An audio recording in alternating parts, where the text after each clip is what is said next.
బ్రహ్మదేవుడు లింగ రూపంలో కొలువై ఉన్న ఈ పుణ్యక్షేత్రం అతి మహిమాన్వితమైనదిగా భక్తులు భావిస్తారు.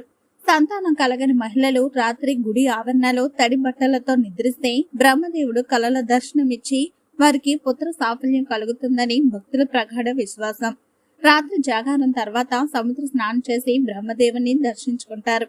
తమ కోరికలు నెరవేరిన భక్తులు ఒక కొబ్బరికాయ మొక్కను ఆలయ సమీపంలో నాటి మొక్కులు చెల్లించుకోవడం ఇక్కడ ఆనవాయితీ.